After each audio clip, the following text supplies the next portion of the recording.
have for something bad to happen to me during a school semester is for, like, a family member to die. Oh, don't say that. Don't even put that energy out into the world. Just been, I mean, Okay, we're going to go ahead and start on 15-5, which is the problem that was due today for 10 points, I believe. 15, sorry.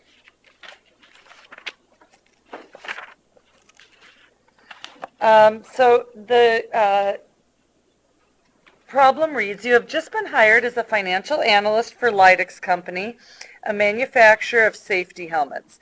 Your boss has asked you to perform a comprehensive analysis of the company's financial, including comparing Lydex's performance to its major competitors.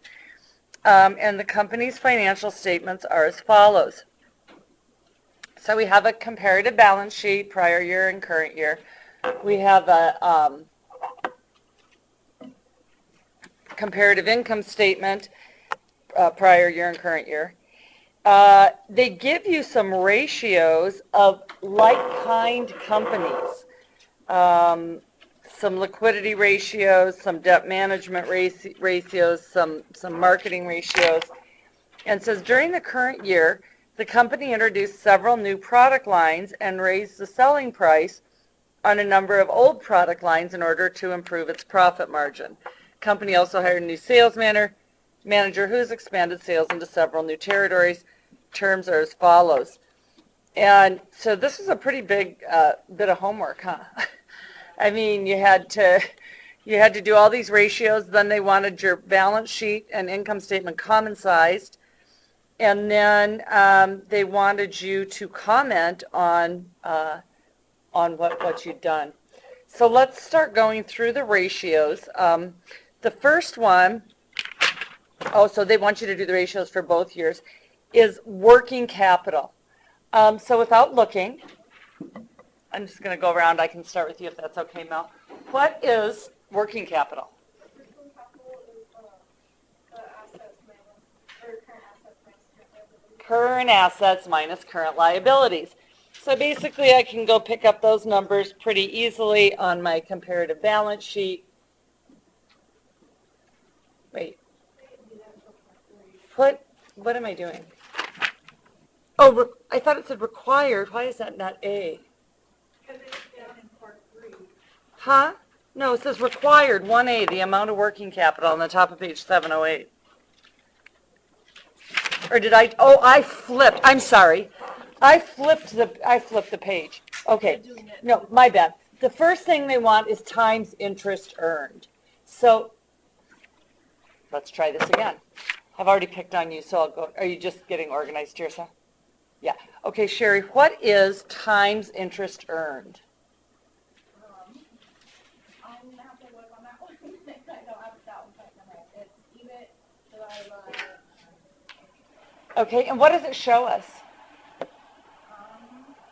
It shows us how much how many times we can pay our interest. How many times every year can we cover our interest payments? And EBIT is this weird calculation that stands for what? Earnings before interest. Yep. So if you were going to pick up EBIT from the current year, what number did you pick up?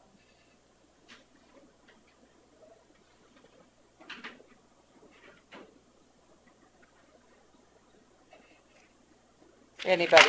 Or Sherry, I guess I'm on. What did you get for your earnings before interest and taxes for this year? I got, this year was 4.3 and last year was 3.4. Oh, okay. No, but I'm asking for the... Sorry. Yeah, that's okay. 1,560,000. Thank you. And then last year was 1,020,000. Yeah, what I was asking is, did you pick these numbers up off the P&L? You've got to go all the way up to net operating income, don't you? That's before interest and taxes. Okay, so and then divided by interest expense. All right, next one. Great. What is the debt to equity ratio? Total debt divided by stockholders' equity. And what does that show us? It's a ratio of debt to $1 of equity. Yep. So if it's a pretty high number, That means you're not really, I guess, solving is an important, no, it's not a solvency ratio. No. It's it's not good, but why? Why wouldn't you want a high debt to equity ratio? because then you're holding up a lot of your equity just through debts. It means that you're really highly what? Leveraged. You're really highly leveraged. In other words, you've got a lot of debt for every little bit of ownership. Now, that it does happen a lot with what kind of companies? What can you think of a kind of company that might have a ton of debt and not that much equity? So basically, you will see that in companies that are startups, like in the tech industry or biotechnology or software development, where it's like a Bill Gates or a Steve Jobs. I mean, they've put in some of their own money, started a company. They don't want to give up any equity. They don't want to sell any stock. But they've got a really killer product, so they've got a lot of borrowing power, so they go out and borrow a lot of debt to scale up. And then at some point, of course, they have to sell some equity because you can't do it all on debt. That's high leverage when you're. That's super highly leveraged. In other words, I borrowed a ton of money for every little bit of ownership. If I'm low, well, you don't really say lowly leverage, but if I've got, I don't even know how you'd say that. If I don't have much leverage, it means I've gone out and I've expanded my business by selling a lot of stock, but I haven't really borrowed any money. You'll do that if you're not really wanting to hold on to your idea as your own. So what did you get for the two ratios, Jake? For this year, I got 0.78 cents to 1, Yep, and then 0.63 to 1. yep. 78 cents to the dollar or 63 cents to the dollar. Okay. Monica, next one. Gross margin percentage. What is that? See, that would be my gross margin divided by my sales. And what does that show us? What's that percentage show? It's, well, that would be what's left over after you take out your costs. Okay. So do you want that to be a high or a low number? Well, I would think you would want it to be higher. Well, of course you would, right? Because that's the number, that's the amount of every dollar of sales that I didn't mean, of course you would, but And they stayed pretty close. One was 0.2 for 20%, and one was 0.206 for 20%. okay, so it changed from 20.0 to 20.7. Yeah. So not much. This is a very tightly managed percentage in the real world. You know this down to the hundredth of a decimal point. It's just a very tightly managed piece of your business. Joe, return on total assets, and then they told us total assets at the beginning of the last year were 12.96 million. So they take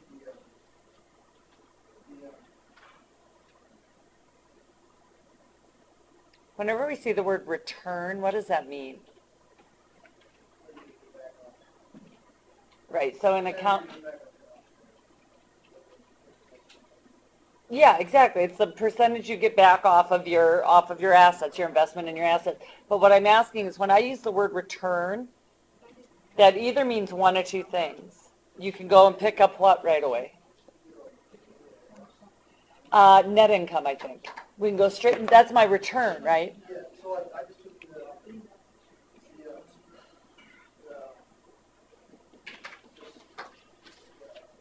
average of total assets Okay, from the first year, for this year, it's 17 million.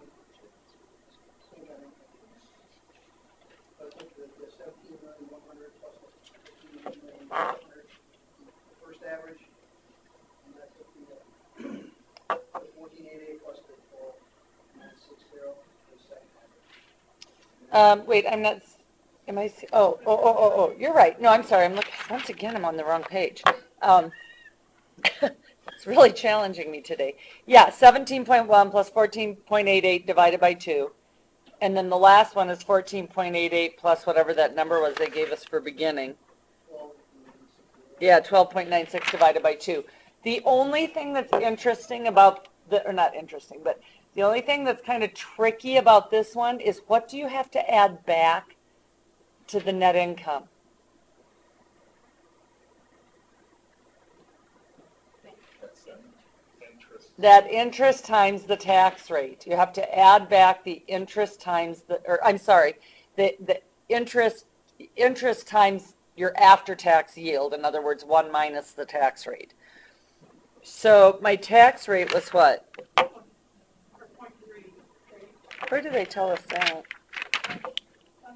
It's next to the income tax. Oh, right, on, excuse me. On the comparative income statement, it says income tax is 30%. So I take the interest expense, which was 360 in the in this year, 300 in the prior, times 1 minus the tax rate, and I've got to add that number back. Lisa, why is last year's average total assets different than this year's? So last year, the calculation, Sarah, is 14.88 million, which was the year-end number, right? Right. Plus, and then flip the page, they give us on 1D, they tell us total assets at the beginning of last year were 12.96. That's a kind of a tricky one. What does that, is that a good trajectory? It's gone from 5.1 to 6.8. Do we like that? Okay. Is that a good return on assets? Oh, yeah, compare it. Good answer. We have to compare it. I don't know. I do know that that's a positive trajectory, that it's moving, it's getting higher. That's great. That's the direction you want to see it. Jess, what is return on equity? How do you calculate that? Yeah, how do you calculate it? So it's your net income Yeah. divided by your average. That's it. Net income divided by average equity, average stockholders' equity. And again, in this one, they give us the beginning stockholders' equity for the last year. So we have to take the number from the comparative balance sheet from last year, add it to the beginning assets, and divide by 2. Why do you not have to add back that weird interest expense after tax number to this calculation when you did to the last one? Any ideas?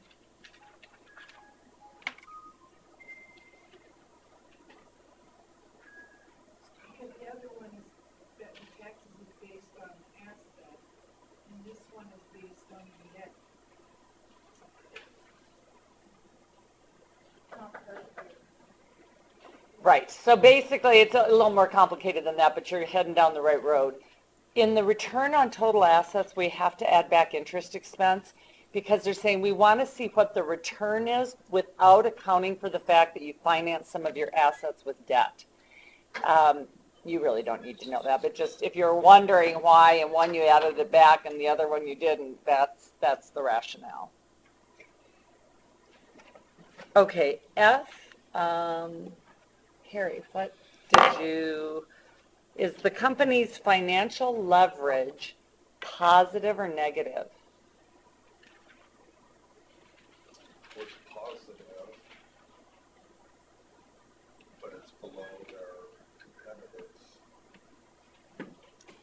So they said the leverage is positive because the return on equity is greater than the return on assets. In other words, I'm relying on equity to generate more of a yield or a return than I am relying on my assets to do that. So the comparison is between those two calculations that we just did, D and E. And as long as your return on equity is higher than your return on assets, that means you have positive leverage. How'd you miss it? This is not my strong point. As long as your return on equity is higher than your return on assets, you have positive leverage. But then they ask you to compare it to other companies.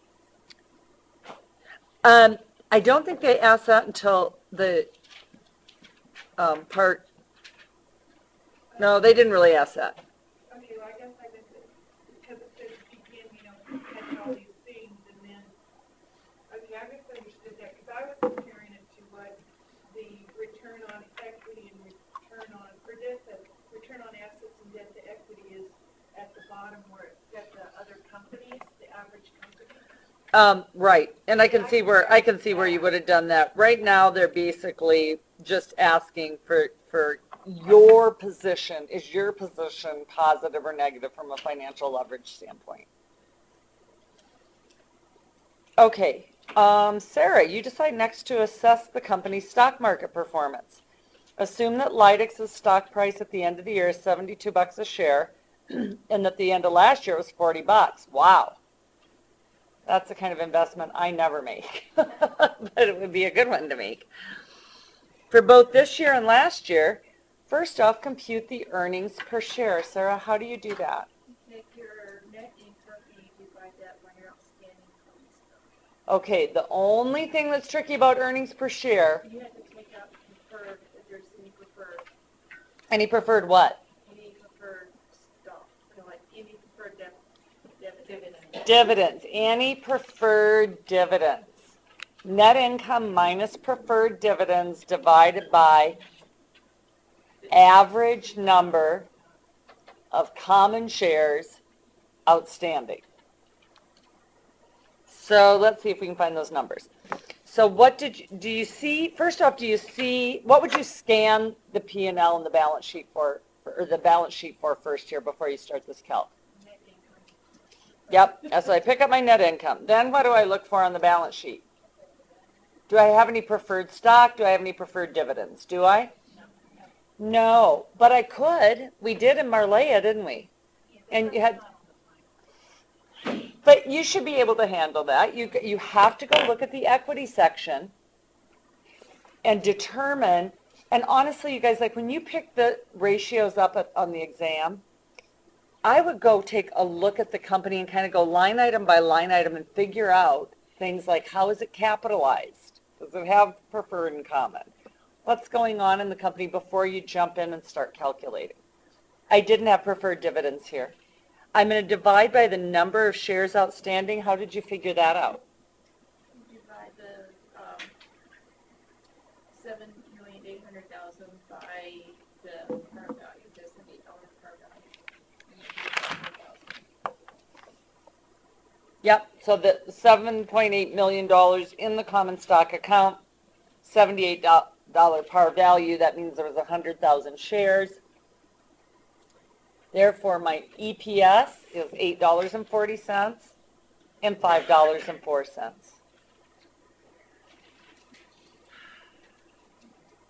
Because I have a hard time figuring out which net income I should use. Okay, super good question. So let's look at the comparative income statement.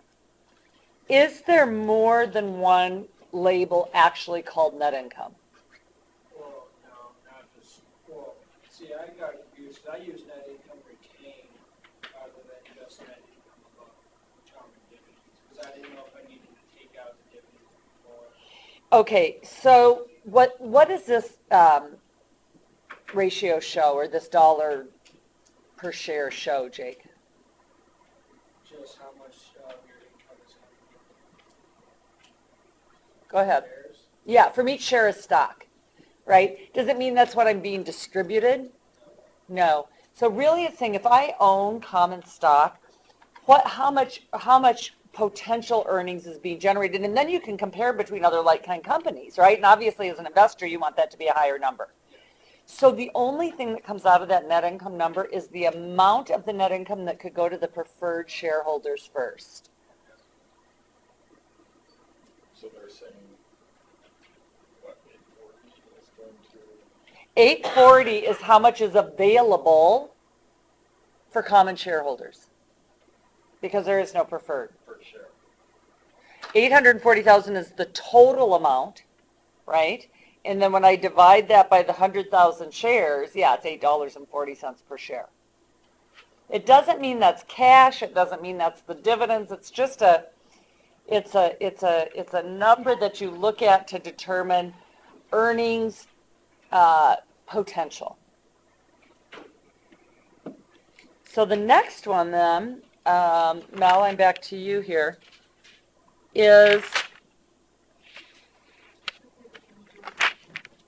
the dividend yield ratio. What the heck does that mean?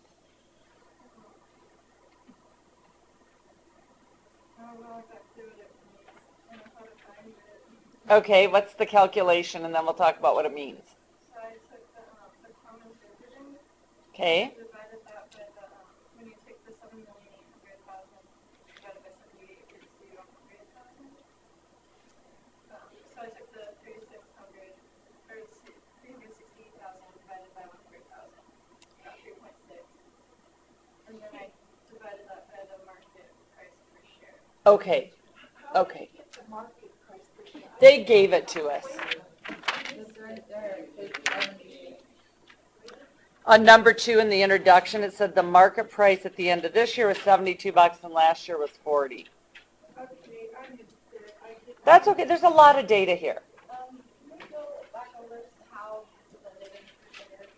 Yeah, Mel, do you want to say that again, how you got the 360 and the 252? Oh, yeah. Wait.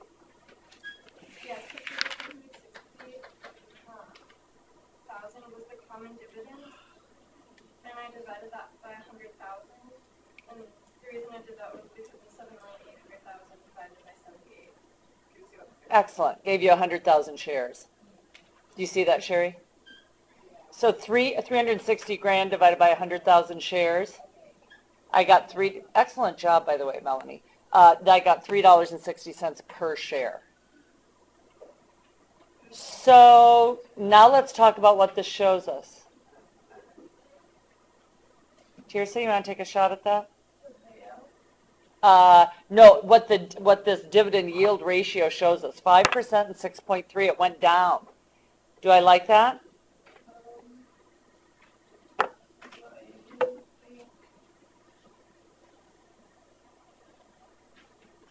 I'm not sure.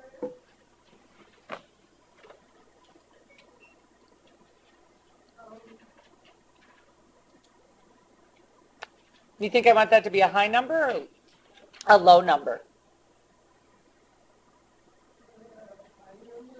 Yeah, because what it's saying is, here's how much my shares are trading for, right? In other words, here's their value, here's how much they're worth.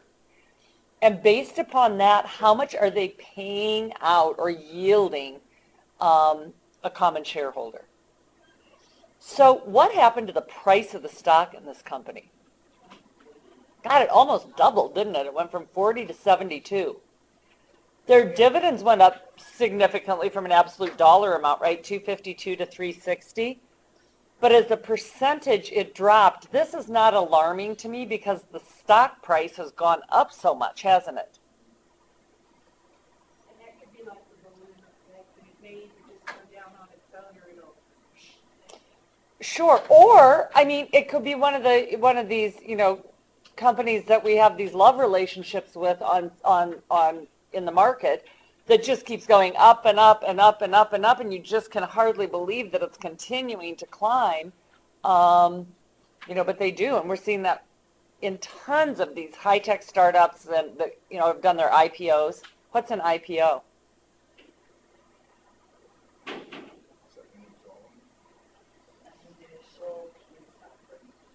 Oh, that's a very sweet term. It's an initial public offering, when you take your company public. Initial peace offering. Aw. Sounded good. It does sound good, and it sounds like what we need this time of year, doesn't it? And then she's what does that have to do with? That's when your market price can soar right after an IPO. So you'll come out, and all the analysts will price your stock and say, you'll be able to get $38 a share for it. And so that's what I issue it at, $38 a share. And then there's so much hype around the potential. I mean, this is the Twitters and the Tinders and just all those high-tech companies. There's so much potential. Their stock market will just soar, but they don't have cash to pay out in dividends. Well, I was gonna say, isn't that kind of just painting a picture of- Yeah, sure it is. It's all unicorns and fluff and glitter. You're believing that it's all gonna, and some of them, it's happened. I mean, PayPal sold for $2 billion to eBay, and these things happen all the time. But for every one, price success story, I can't even imagine how many aren't so. Okay, the next one, Sherry, dividend payout ratio. So the dividend per share divided by our EPS. And so dividend per share for right now, the present year.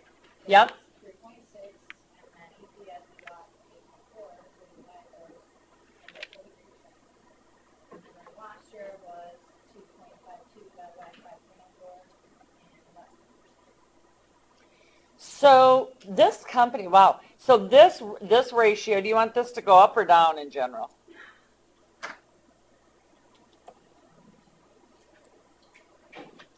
Yeah, I mean, in general, you'd want it to, but the thing is, if it was going straight off the charts up, what would concern you about that? What are you using for that? What equity you're retaining? Yeah, what are you retaining in the company for A, a crash, B, expansion, C, just we all need to have working capital, right? So, I guess I would like to find a ratio that's comfortable for my shareholders and kind of hover that, at a pretty stable level. Occasional spikes probably would be bad, as long as it levels out each, how you. Yeah, sure. How often do we declare dividends? Does the board declare dividends? Quarterly. Usually quarterly. Okay, next one, D, Jake. Price earnings ratio. Yes. So you take the market value, what they call it, the stock price. Yeah. Per share and divided by,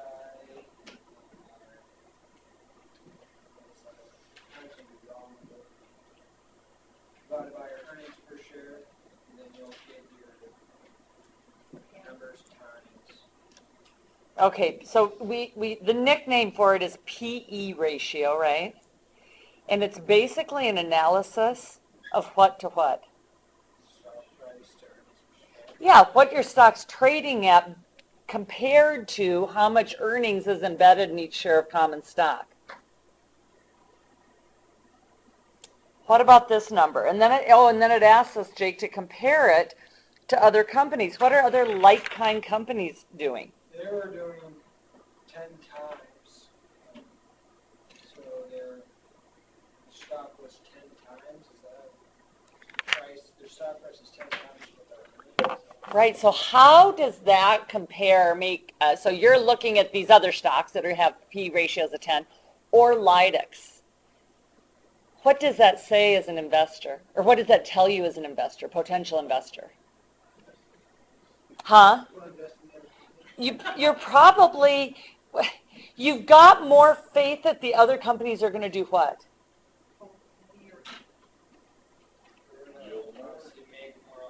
Yield more. Yep, you have more comfort that these other companies are going to yield more.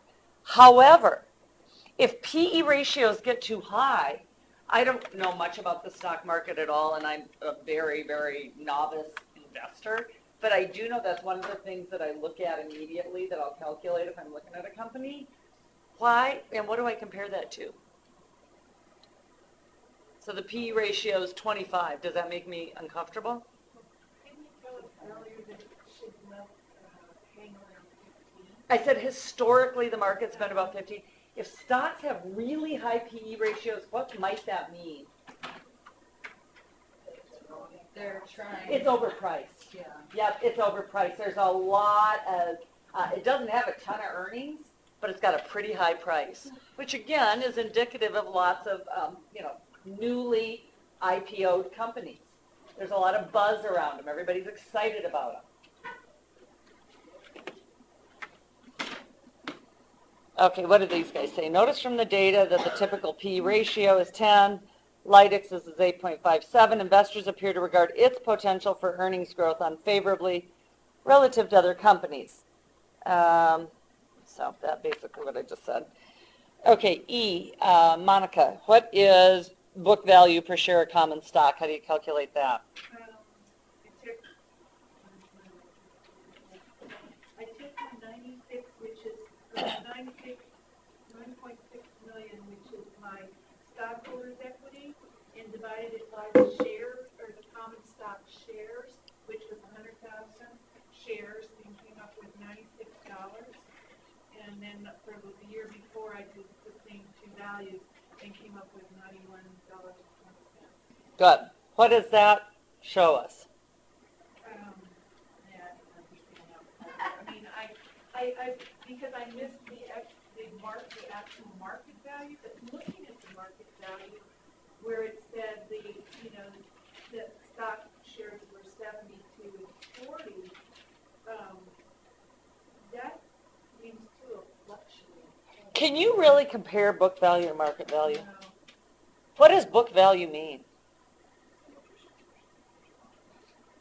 That's market value. That's market value. What are you selling your stock for? Wouldn't that kind of be what the company values their stock to be?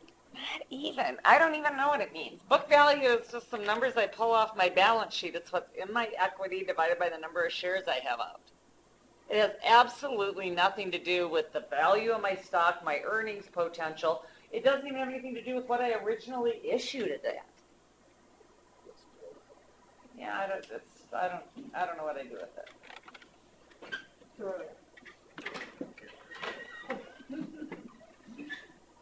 All right, here are your liquidity ratios.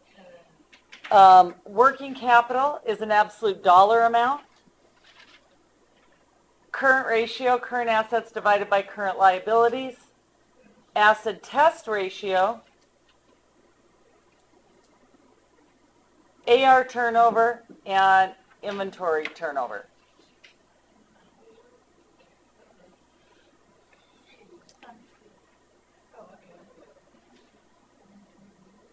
I think I'm going to make this worth 20 points rather than 10. This was a huge assignment. I used that 15. I wrote 10 on the syllabus. Oh, I thought you wrote on when I went to the thing on the noodle, it said 20. Oh, does it say 20? Okay, so I just forgot to change it on the syllabus. Thank you. It did say 20 on the noodle. Okay, all right, great. It should, because this is a pretty big assignment. So let's see, points so far. We've still got to do the memo.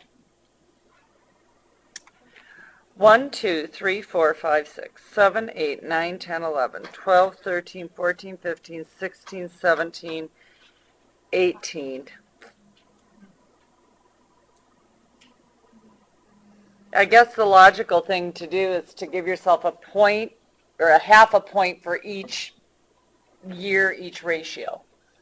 In other words, EPS, $8.40 plus 0.5, $5.04 plus 0.5. So that will total to 18 points. What if we're, like, if I put, on one of them, like I put, .068, and because it went out to .068 something, and I just did the first, and so I just put .68 and you have .69. Okay, that's fine. Okay, making Well, sure. now what about like that, Because I get, where it was just for your answer?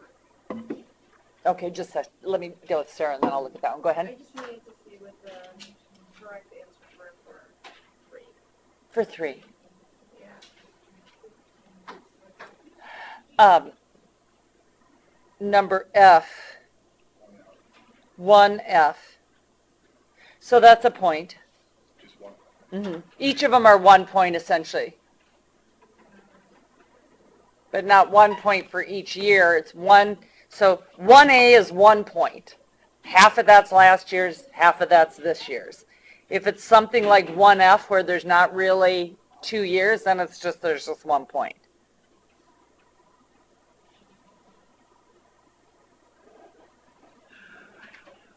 Well, for some reason, I can't do this. So I'm gonna have to. You didn't do last year's on any of them? I didn't look at it because that's my problem for not reading it. I just did current year. It is what it is. Yeah, it is in fact what it is, but So.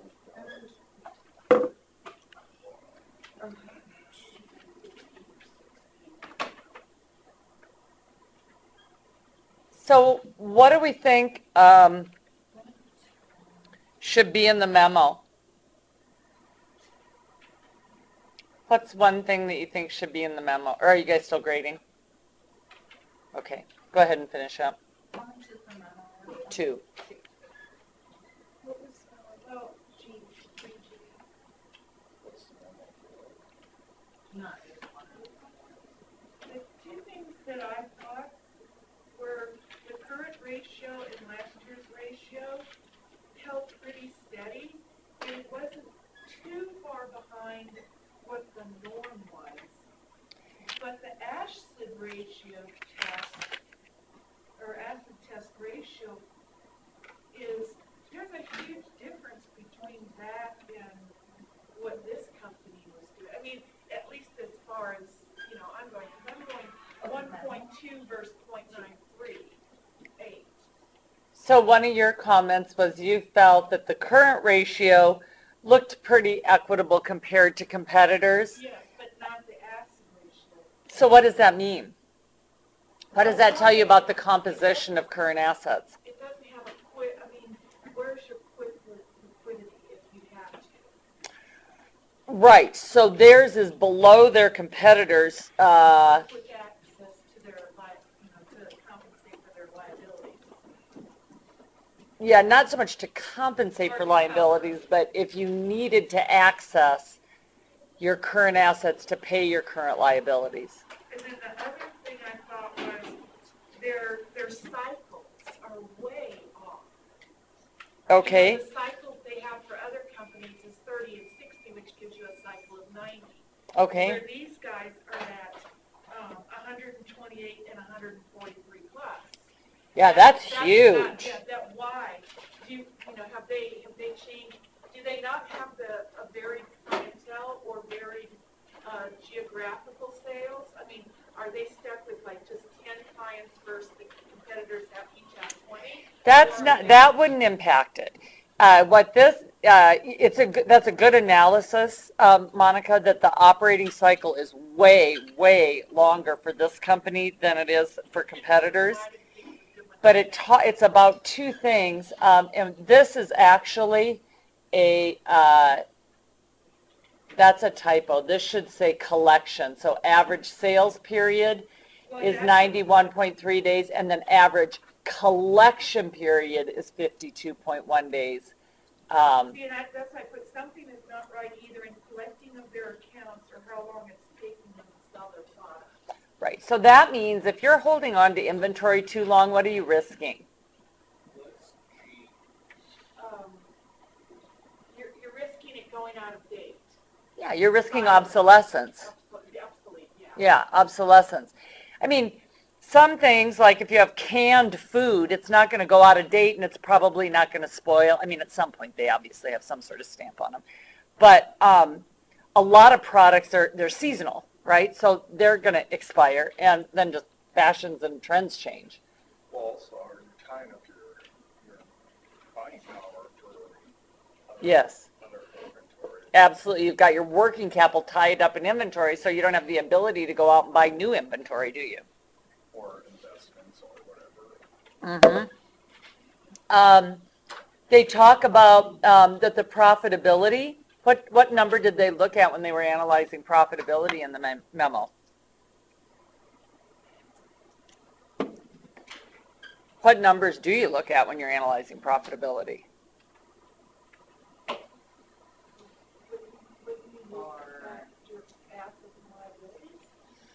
Really? Are your assets and liabilities showing your profitability?